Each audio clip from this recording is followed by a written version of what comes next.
Hello YouTube, Goddard Radio Mosca here again with another beer review for you as is usual. For this one we're going to return to Spain, and I only did my first Spanish review for you a few days ago, but I have another beer from the same brewery. So we're going to revisit Cerveceria Tyris de Valencia and have a taste of the VIPA Cerveza Artesanal this time. This guy is a Valencian IPA. It's meant to be based on the English Pale Ale style, but with a sort of Valencian twist on it if you like. So I'm sure we'll figure out exactly what that is when we do the tasting section of the video. But as is usual with my beer reviews then, I will take you through a very brief history of the brewery. If you don't want to stick with me for that, feel free to go on towards the latter part of the video and you will get straight to the tasting. The brewery website's in the video description for you below, so check that out, and I will hopefully be adding more Spanish beer reviews for you over the next little while. I might take a trip down there and see if I can pick up some things from some different breweries down there.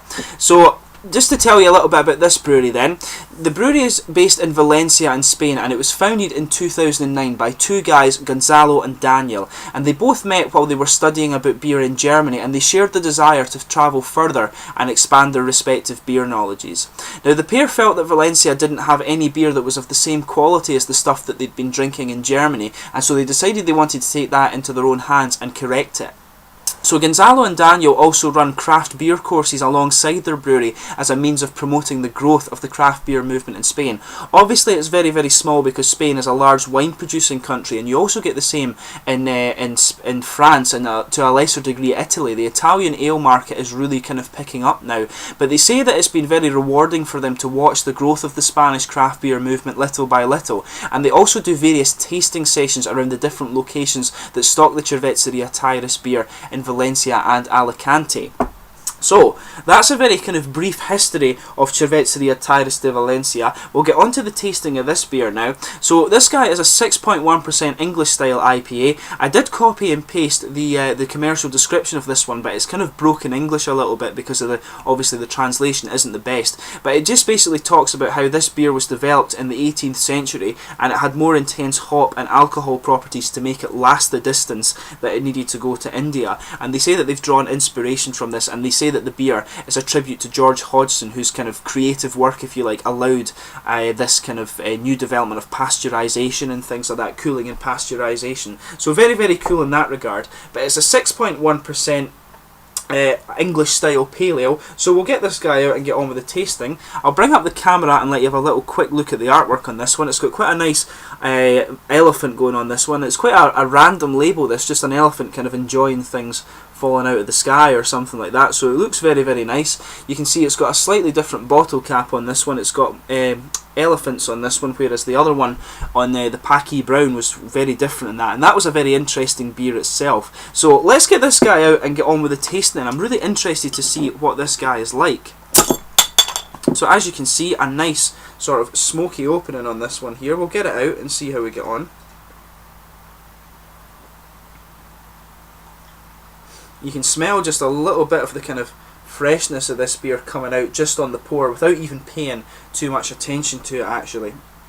So we'll set this guy back down, and I'll just bring up the light so you can have a look at the colour of this beer. It's poured a kind of quite dark yet kind of orangey amber colour. There's a good bit of sediment in the bottom of this beer there, and you can see there's a nice finger of a frothy, slightly off-white, almost creamy coloured head actually. It looks very, very nice. There's a good little bit of carbonation, just a very small amount going up towards the bottom of this head here, but it looks very, very good. So let's give this guy a shuggle and see how we get on with the aroma here. Very kind of citricy hoppy actually. Pardon me.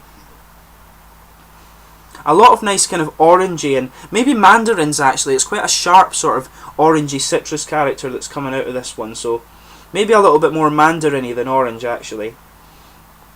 There's a little bit of tropical fruit in there as well. A sharp kind of peach element to it, but there's the underlying grapefruit I think as well. Just take a little bit of time with these beers and kind of smell them. It's always good to do that with craft beer because they've got really nice aromas actually. But yeah, it's very, very fruity. It's got, as I say, there's that nice mandarin kind of orangey character coming out there, and there is the sort of peachy and grapefruit flavours out there or notes in this as well. So you've got some caramel malt. I think when you sugar it up, you can pick up just an underlying sort of caramel and grainy bread element to it, and I think there's also a bit of a kind of yeast sweetness to this beer as well, which is very, very cool. So let's give it a taste and see how we get on here. So this is the Valencian IPA from Cerveceria Tyris de Valencia. So cheers.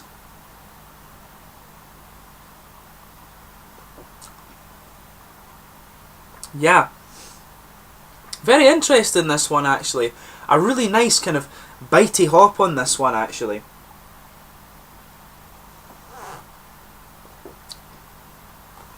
The thing that's interesting is it comes in very, very smooth and very bready. Then all of a sudden you get this kind of nice bite from the hops there, and it's a nice kind of dry, citricy character in there, kind of resinous, pine resiny, aromatic character that's coming out on this one. And you do have just a little bit of fruit character mixed in with it as well.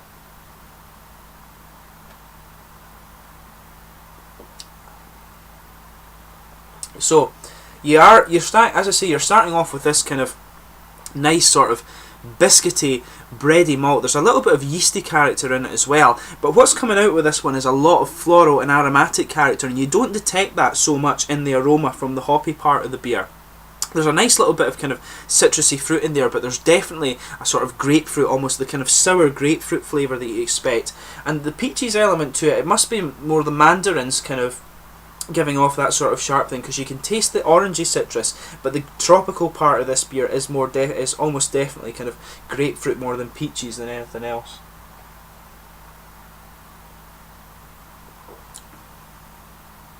But yeah, it's a very nice.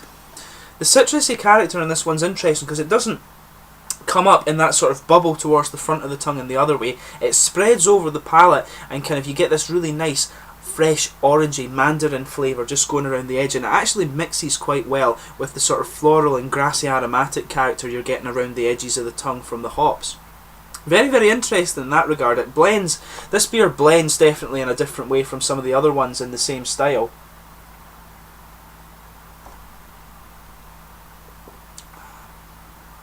Yeah, would say that it's very, very fresh, and it gives you that very kind of bitter and refreshing character that you would expect of the style. But a really nice, as I say, a beautiful kind of citrusy orange flavour. There's a little bit of grapefruit in there. The peaches that I was kind of smelling in the aroma, that must have been, I think, the mandarins, because there's no real taste of peach at all in this beer. It's actually more aromatic and more sort of grassy and aromatic than it is fruity actually. The fruity character just kind of comes out a little bit later on.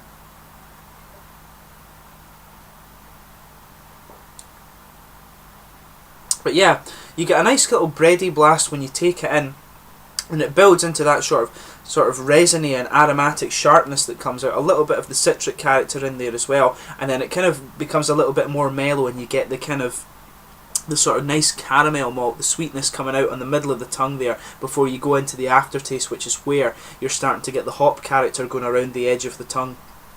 Very, very interesting blend. As I say, the fruity flavours seem to spread out a little bit more over the tongue than some of the other ones. They almost spread into sort of malt territory when it comes to my palate actually, which is very interesting.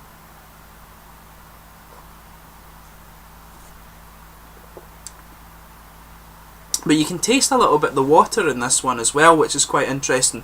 You notice that when you've tasted a lot of beers, like I've kind of done for this channel, when you start to taste things from different country, you do notice the effect of the kind of mineral content of the water, and you can if you pay very close attention to this beer and try and exclude all the other flavours, you will see what I mean. It does have a very kind of unique little aspect to the kind of wet part of the mouthfeel, and it's not quite minerally, it's more, it gives it a little bit more freshness and kind of gives you a little bit more kick, I think, from the kind of aromatic and citrusy hops in this one. Very interesting beer, this.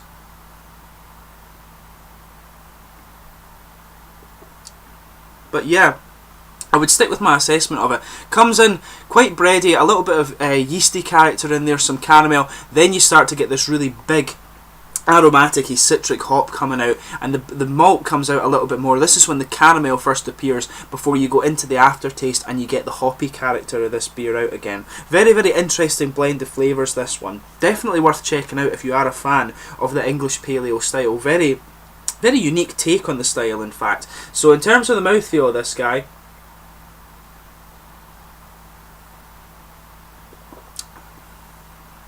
I'd definitely say it's quite light bodied. It does have a good bit of oily character to it as well, which suits it, and it really helps. It does help bring out a few of the malty flavours a little bit more, particularly in the second aspect. And the resinous, the sort of pine resin flavours that are in this beer are also complemented by that oily mouthfeel. The carbonation is what you would expect from the style. There's nothing really you need to actually kind of say about that one, but there is a good bit of bitter character in this and a good bit of dryness as well, and that makes it kind of feel very, very aromatic and fresh. As I said, just all these flavours around the edge of the tongue there. But overall, I would say this is a really interesting beer with regards to being an English pale ale, one that's brewed in Spain by a brewery who are kind of quite well respected these days in craft beer circles. They're quite a bit more well known now than they would have been previously, obviously, but definitely take a little taste of one of these beers if you do get the chance. Cerveceria Tyris, Valencia. So go and check them out. The brewery website, as I said, is in the video description for you below. Let me know in the comment section if you do happen to have tried this beer yourself. If you like English pale ales, I'm pretty sure you will find this beer pretty interesting, so give it a go. But please like, subscribe, share, all the usual YouTube stuff. Comment in the section below and let me know your own thoughts on this beer, and I will catch you soon with another beer review. Cheers.